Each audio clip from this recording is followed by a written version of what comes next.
صحیح ہے اور میں اس کو صحیح سمجھتا ہوں، چاہے سمجھ میں آئے یا نہ آئے۔ تعصب کے پیدا کرنے میں ہماری اپنی بد اخلاقی اور ہماری اپنی تنگ نظری اور ہمارے اپنے غیروں کے ساتھ اچھے معاملات اور اچھا معاشرہ اور اچھے اخلاق کا نہ ہونا، یہ تعصب کا سب سے بنیادی سبب ہے۔ ورنہ یہ ممکن ہی نہیں ہے کہ مسلمان سے کوئی تعصب رکھے۔ وہاں تو کہہ رہے ہیں کأنہ ولی حمیم، کہ تم اگر اخلاق سے پیش آؤ تو یہ تمہارا جگری دوست بنے گا۔ ولی حمیم، قرآن تو یہ کہہ رہا ہے، یہ تمہارا جگری دوست بنے گا۔ میں صراحت عرض کر دیتا ہوں کہ عصبیت وہ بد اخلاقی بد معاملگی سے پیدا کی جاتی ہے۔ اگر مسلمان یہ اپنے اخلاق اور معاملات میں نبوت کے مزاج پر آ جائے تو میں قسم کھا کر کہہ سکتا ہوں، دعوے کے ساتھ کہہ سکتا ہوں کہ تعصب ختم ہو جائے گا، تعصب ختم ہو جائے گا۔ یہ قسم کھا کر کہہ سکتا ہوں کہ تعصب ختم ہو جائے گا اگر مسلمان صرف اخلاق پر آ جائے۔ اس کے اخلاق کا حال تو یہ ہے کہ اگر سلام بھی کرتا ہے کسی مسلمان کو تو پہلے شکل دیکھ کر پہچانتا ہے پھر سلام کرتا ہے۔ یہ قرب قیامت کی نشانیوں میں سے ہے۔ یہ غیروں کے ساتھ کیا معاملہ کرے گا جب یہ مسلمان کو سلام کرنے کے لیے بھی اس کی معرفت اور جان پہچان کا محتاج ہے کہ بھئی یہ کون صحابی کا آپ نے سلام کیا تھا؟ مجھے خبر نہیں کون ہے۔ مجھ سے ایک صاحب نے پوچھا آپ نے ان کو سلام کیوں کیا؟ میں نے کہا کیوں مسلمان سلام کیا؟ اچھا کوئی جان پہچان نہیں ہے؟ میں نے کہا کیوں؟ اس کا مطلب ہے کہ قیامت قریب آ گئی ہے کہ سلام اسے کیا جائے جس سے جان پہچان ہو۔ صحیح روایت ہے التسلیم بالمعرفہ من اشراط الساعہ، کسی کو پہچان کر سلام کرنا یہ قرب قیامت کی نشانیوں میں سے ہے۔ قرب قیامت کی نشانیوں میں سے ہے کسی کو پہچان کر سلام کرنا۔ میں نے عرض کیا کہ حضور اکرم صلی اللہ علیہ وسلم کا معاملہ آپ کو ستانے والوں کے ساتھ، آپ کو ستانے والوں کے ساتھ، وہ مجبور تھے اس بات سے، بالکل مجبور تھے کہ آپ کے اخلاق اور آپ کی سخاوت انہیں یا تو راستے سے ہٹا دیتی تھی یا ان کو راستے پر لے آتی تھی۔ اس لیے میرے عزیز دوستو، سب سے بنیادی بات یہ ہے کہ ہم جتنی ہماری جماعتوں کی نقل و حرکت ہو رہی ہے، اگر یہ نقل و حرکت صحابہ کی طرح سخاوت کے ساتھ، اکرام کے ساتھ اور حقوق کے ادا کرنے کے ساتھ ہو تو میں تو سمجھتا ہوں کہ صحابہ کے زمانے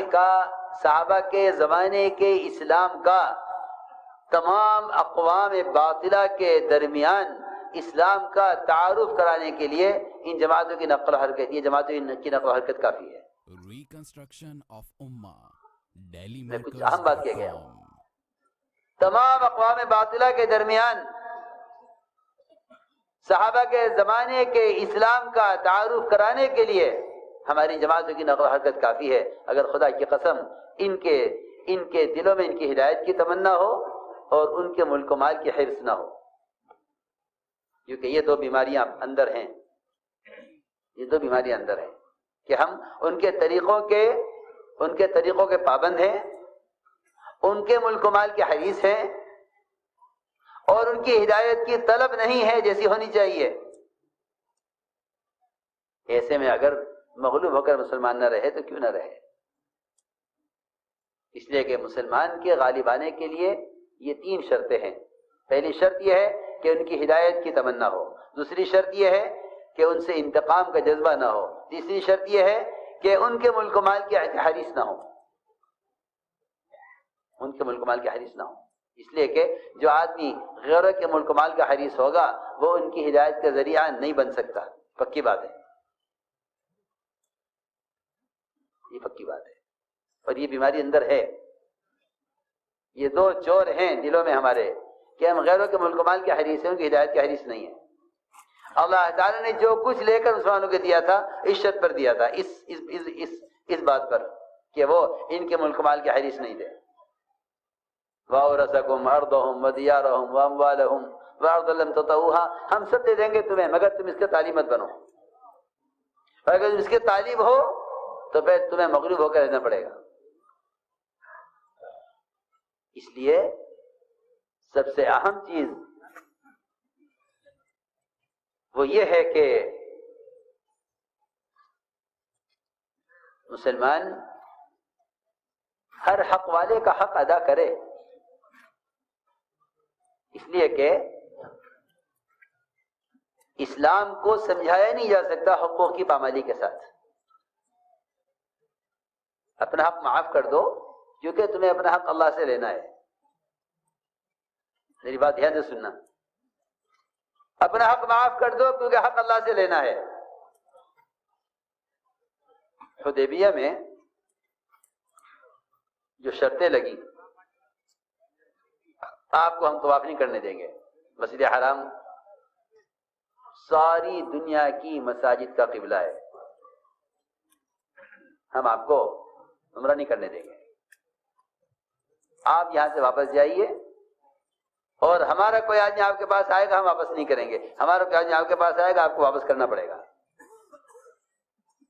اور شرطیں لگائی. سب سے بنیادی شرط یہ ہے کہ رسول اللہ نہیں لکھنے دیں گے.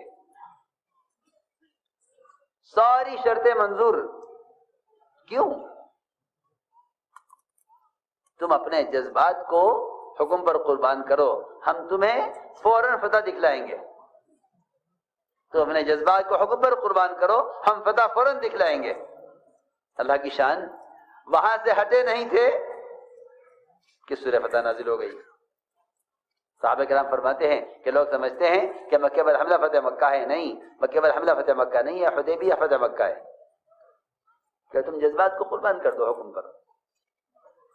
وہاں سے ہٹے نہیں کہ سورہ فتح نازل ہو گئی.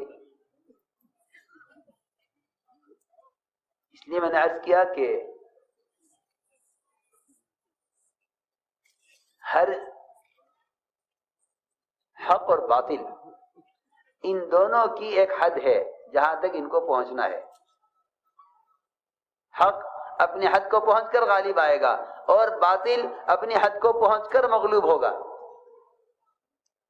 لیکن ہمیں صاف صاف آپ سے عرض کر دیتا ہوں کہ ہم باطل کو اس کی انتہا تک پہنچنا نہیں دیتے اپنی غلطیوں کی وجہ سے، کہ باطل کو اس کی انتہا تک پہنچنے دو. اور میں سب صاف کہتا ہوں کہ باطل کے اپنی انتہا تک پہنچنے کے لیے وہ اصول اور ضابطے ہیں جو محمد صلی اللہ علیہ وسلم کے ضابطے تھے. میری بات توجہ چاہے گی بہت، کہ مسلمان عبادات میں، معاملات میں، اخلاق اور معاشرے میں جب تک مسلمان اتباع سنت پر پوری طرح نہیں آئے گا اور اجتماعی طور پر کامل دین پر قائم نہ ہوگا، اس وقت تک مسلمان مغلوب رہے گا. چنانچہ معاملات میں اگر حق غیروں کا ہے تب تو ادا کرنا ہی کرنا ہے. اگر حق اپنا بنتا ہے، حق اپنا بنتا ہے، حق اپنا بنتا ہے تو جنہیں اپنا حق مخلوق سے لینا ہوتا ہے وہ لڑتے ہیں، اور جنہیں اپنا حق خالق سے لینا ہوتا ہے وہ نہیں لڑا کرتے. چھوڑ دو، بہت آسان بات ہے.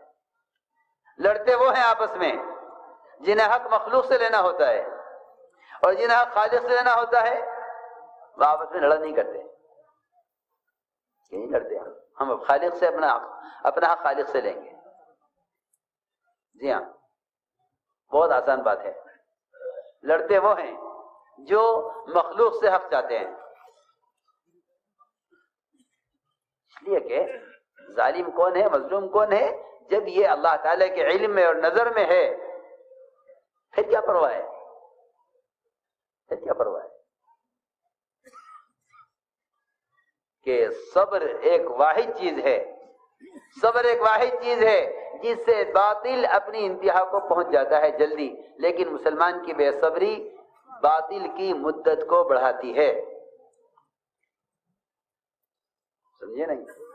مسلمان کی بے صبری، ہاں، مسلمان کی بے صبری یہ باطل کی مدت کو بڑھاتی ہے. چاہو باطل کی مدت کو بڑھا لو، چاہو کم کر لو، یا صبر کا دامن تھام لو یا صبر چھوڑ دو. یہ بہت اہم بات ہے. اگر ہم اس کی ذرا غور کر کے گہرائی کو پہنچیں تو میں نے عرض کیا کہ صبر اور سنجیدگی اور وقار، ہاں، احتیاج ہے، احتیاج یعنی ہم اللہ کے محتاج ہیں، ہم اللہ کے محتاج ہیں، ہم اللہ کے محتاج ہیں، اور وہ ہمارے بارے میں جو بھی فیصلہ کریں گے وہ بہتر کریں گے. جی ہاں، اس لیے فرمایا کہ وقار، سنجیدگی اور صبر، کہ صبر سے بڑھ کر مدد کے لانے کا اور صبر سے بڑھ کر مدد کو جلدی لانے کا اور کوئی ذریعہ نہیں ہے. صبر سے بڑھ کر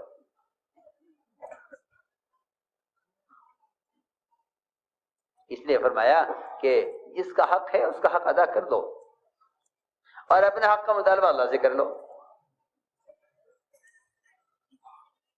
اس لیے معاملات یہ بہت بنیادی چیز ہیں اسلام کو سمجھنے سمجھانے کے لیے اور ہر قوم کے اسلام کی طرف آنے کے لیے. اخلاق اور معاملات، اخلاق اور معاملات. اچھا معاشرہ مل جائے گا غیروں میں بھی، لیکن اخلاق اور معاملات اس کا ہر آدمی پیاسا ہوتا ہے. عجیب واقعہ لکھا ہے، حیض صاحب نے نقل کیا ہے. علی رضی اللہ تعالی عنہ بازار کی طرف نکلے، دیکھا کہ ایک یہودی حضرت علی کی زرہ لیے ہوئے ہے. زرہ پہچان نہیں لے کر، زرہ ایک مہنگی چیز ہوتی ہے، جنگ میں پہننے والا کرتا ہوتا ہے لوہے کا، دیکھ کر پہچان گئے. اور یہ زرہ کھوئی ہوئی تھی، حضرت علی اس کی تلاش میں تھے، پہچانتے تھے اپنی زرہ، دیکھ کر پہچان لیا اور یہ کہا یہودی کی زرہ میری ہے. یہودی نے کہا نہیں، زرہ میری، آپ کی نہیں ہے. ٹھیک ہے، ایک مقدمہ ہے، ایک چیز ہے، یہ کہتے ہیں ہماری ہے، یہ کہتے ہیں ہماری ہے.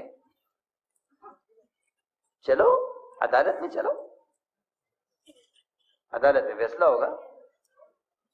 عدالت میں گئے، شریح قاضی، حضرت علی کے بنائے ہوئے قاضی، حضرت علی کے بنائے ہوئے قاضی، شریح حضرت علی کے بنائے ہوئے قاضی،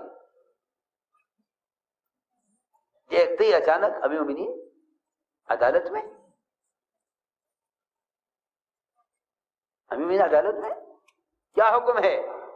قاضی کرسی سے کھڑے ہو گئے، حضرت علی رضی اللہ تعالیٰ عنہ کو کرسی پر بٹھایا، خود نیچے بیٹھے اور پوچھا امیر المومنین کیا حکم ہے؟ حضرت علی نے فرمایا کہ یہ زرہ جو یہودی کے پاس ہے یہ زرہ میری ہے. اور یقینی بات ہے کہ علی رضی اللہ تعالیٰ عنہ غلط نہیں کہہ سکتے، اور ایک زرہ کے لیے نعوذ باللہ غلط بیانی کا تو کوئی دور تک بھی تصور نہیں ہے. یہودی نے کہا نہیں، زرہ میری ہے. قاضی نے پوچھا امیر المومنین آپ کے پاس گواہ ہے؟ آپ گواہ پیش کیجئے. فرمایا میرا بیٹا گواہی دے گا، یہ جنت کے جوانوں کے سردار ہیں. فرمایا بے شک جنت کے جوانوں کے سردار ہیں، لیکن ہم نے آپ کے نبی محمد صلی اللہ علیہ وسلم سے یہ سنا ہے، آپ نے فرمایا ہے کہ بیٹے کی گواہی باپ کے حق میں معتبر نہیں ہے. میرا غلام گواہی دے گا، روایت میں ایک روایت میں میرا غلام گواہی دے گا. میں کہ نہیں، غلام کی گواہی کافی نہیں ہے. مومنین فیصلہ یہ ہے عدالت کا فیصلہ یہ ہے کہ یہ زرہ آپ کو نہیں مل سکتی، یہ زرہ ان کی ہے. امیر المومنین ان کے بنائے ہوئے قاضی، اور فیصلہ یہ ہو. جیسے یہ فیصلہ ہوا، یہودی نے کہا اشہد ان لا الہ الا اللہ و اشہد ان محمد رسول اللہ، میں آج اسلام میں داخل ہوتا ہوں۔ میں نے زرہ اس لیے اٹھائی تھی اور عدالت میں اس لیے آپ کو لے کر آیا تھا کہ میں دیکھنا چاہتا تھا کہ تم مسلمانوں کے درمیان جو فیصلے ہوتے ہیں وہ قومیت کی یا دوستوں کی یا ظلم کی بنیاد پر ہوتے ہیں، یہ تمہارے جو فیصلے ہوتے ہیں وہ فیصلے انبیاء والے فیصلے ہوتے ہیں۔ میں دیکھنا چاہتا تھا یہ فیصلہ جو انہوں نے کیا ہے قاضی نے امیر المومنین کے خلاف، یہ فیصلہ اسلامی طریقے کا فیصلہ ہے، اس لیے میں اسلام میں داخل ہوتا ہوں۔ مومنین، یہ زرہ میری نہیں، آپ ہی کی ہے، زرہ آپ ہی کی ہے، میری نہیں ہے۔ میں تو دیکھنا چاہتا تھا کہ تمہاری عدالتوں میں فیصلے آیا نبیوں کی طرح ہوتے ہیں، نبیوں کی طرح فیصلے ہوتے ہیں، یا اسلام کے طریقوں سے ہٹ کر تمہاری عدالتوں میں فیصلے ہوتے ہیں۔ میرے دوستو عزیزوں، یہ ہیں وہ بنیادی چیزیں جس سے اسلام کا تعارف ہوتا ہے۔ اسلام کیا ہے؟ میں آپ سے صاف عرض کر دیتا ہوں کہ نماز، روزہ، حج اور زکوٰۃ یہ اسلام کے تعارف کی چیزیں نہیں ہیں، یہ تو اسلام میں داخلے کی شرائط ہیں کہ جو آدمی یہ نہیں کرے گا وہ اسلام میں داخل نہیں ہے۔ یہ تو اسلام میں داخلے کی شرائط ہے۔ ہم دیکھیے، جب کسی کو اسلام سمجھایا جاتا تھا اور کسی کو اسلام کے لیے بیعت کیا جاتا تھا تو اس کو بتایا جاتا تھا کہ آپ کے اسلام میں داخل ہونے کی یہ شرائط ہوں گی۔ فرائض اسلام میں داخلے کی شرائط ہیں، اخلاق، معاملات اور معاشرہ، یہ اسلام کی عمارت ہیں، اور فرائض یہ اسلام کی بنیادیں ہیں۔ بنی الاسلام علی خمسین، اسلام کی بنیاد 5 چیزیں ہیں، 5 چیزوں پر نہیں بلکہ 5 چیزیں اسلام کی بنیاد ہیں۔ پھر اسلام کیا ہے؟ اسلام اس عمارت کا نام ہے جو ان بنیادوں پر اخلاق اور معاملات اور معاشرے کی شکل میں قائم کیے جاتے ہیں۔ یہ اسلام کی عمارت ہے۔ ہر عمارت ہر جگہ عمارت سے پہچانی جاتی ہے۔ یہ مسجد کی عمارت ہے، یہ ہوٹل کی عمارت ہے، یہ ہسپتال کی عمارت ہے، یہ گھر کی عمارت ہے، وہ پہچانی جاتی ہے عمارت سے، بنیاد سے نہیں۔ بنیادیں نظر نہیں آتی، بنیادیں تو نیچے چلے گئی زمین میں۔ ان بنیادوں کے بغیر، ان فرائض کے بغیر اخلاق کیسے بھی اچھے ہوں، معاشرہ کیسا بھی پاکیزہ ہو، معاملات کیسے بھی اچھے ہوں، اس پر قیامت میں کسی کو کچھ ملنے والا نہیں ہے۔ اس لیے کہ فرائض کے بغیر مسلمان کو غیروں کی طرح اسلام میں دنیا میں دے کر نمٹا دیا جائے گا۔ آخرت میں جو حصہ ہے وہ تو ایمان اور فرائض کی ادائیگی پر ہے۔ ایمان اور فرائض کی ادائیگی پر آخرت میں حصہ ہے، ورنہ غیروں کی طرح نمٹا دیا جائے گا ان کو دنیا میں ان کا حصہ دے کر۔ آخرت میں حصہ ملنے کے لیے ایمان اور فرائض لازم ہیں۔ ہم نے عرض کیا کہ حضور اکرم صلی اللہ علیہ وسلم نے اس دعوت کے ذریعے امت کو جمع کیا تھا، امت کو جمع کیا تھا، اور واقعی ایسی اجتماعیت تھی کہ اگر ایک ادنا سے ادنا مسلمان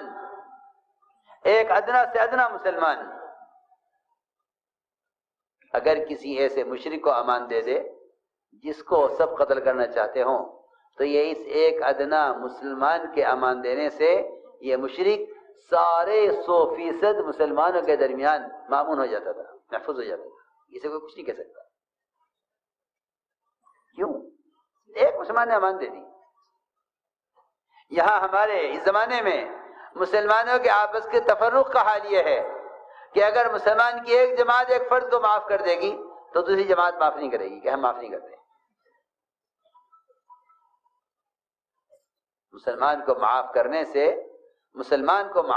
سے وہی آدمی انکار کرے گا جو اپنے لیے اللہ سے معافی کا طالب نہیں ہے۔ مسلمان کو معاف کرنے سے وہ انکار کرے گا جو اپنے لیے اللہ سے معافی کا طالب نہیں ہے، اس لیے کہ یہی حکم فرمایا ہے فَاعْفُوا وَاصْفَحُوا أَلَا تُحِبُّونَ أَن يَغْفِرَ اللَّهُ لَكُمْ۔ فَاعْفُوا وَاصْفَحُوا أَلَا تُحِبُّونَ أن يَغْفِرَ اللَّهُ لَكُمْ، کہ معاف کر دو، درگزر کر دو۔ کیا تم نہیں چاہتے کہ اللہ تمہیں معاف کر دے؟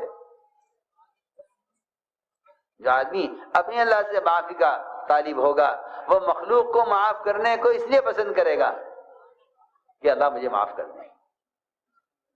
اس لیے میرے دوستو عزیزو، حضور اکرم صلی اللہ علیہ وسلم نے دعوت پر امت کو ایسے جمع کیا تھا۔ دوسری بات یہ ہے کہ اس دعوت کے ذریعے سے ایمان کو باعتبار اطاعت کے سکھلایا تھا، ایمان کو باعتبار اطاعت کے سکھلایا تھا، ایمان اطاعت کا نام تھا۔ اسی لیے حدیث میں فرمایا ہے کہ مومن اللہ کی اطاعت میں نکیل پڑے ہوئے اونٹ کی طرح ہے۔ یہ زندگی کے کسی شعبے میں آزاد نہیں ہے، کھانے میں، کمانے میں، پہننے اوڑھنے میں، شکل اور لباس میں، اس سب میں یہ ایسا پابند اور تابع ہے جیسا نکیل پڑے ہوا اونٹ وہ تابع ہوا کرتا ہے۔ میرے دوستو عزیزو، ایمان کو اس کی علامتوں میں غور کرو۔ جو حالات دنیا میں پیش آ رہے ہیں مسلمانوں کو، جو حالات دنیا میں پیش آ رہے ہیں مسلمانوں کو، فساد کی شکل میں، قرضوں کی شکل میں، مختلف قسم کے ٹیکس، مختلف قسم کی رکاوٹیں ان کی تجارتوں میں، ان کی زراعتوں میں، ان کی کمائی کے نقشوں میں، ان کی ملازمتوں میں، ان کے اور پرسنل اور ذاتی مسائل میں،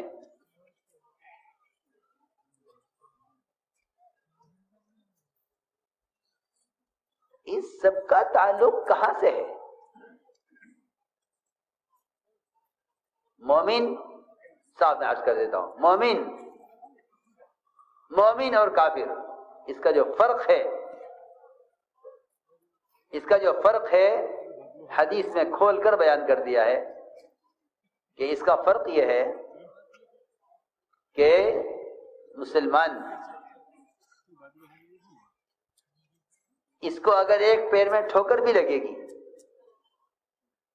تو اس کو فوراً معلوم ہو جائے گا کہ اس وقت یہ ٹھوکر جو میرے پیر میں لگی ہے یہ میرے کس گناہ کی وجہ سے لگی ہے۔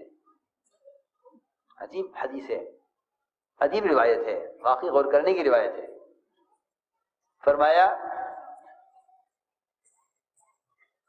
کہ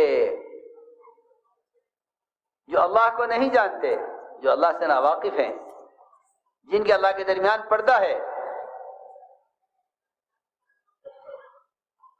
ان پر آنے والے حالات، ان کی تجارت میں، زراعت میں، ان کی سرمایہ داریوں کے نقشوں میں، یا بیماری کی شکل میں، یا قرضوں کے مقدمات کی شکل میں، جس شکل میں حالات آئیں، فرمایا حدیث میں کہ ان پر آنے والے حالات ایسے ہیں جیسا کسی جانور کو باندھ دیا جائے اور پھر کھول دیا جائے۔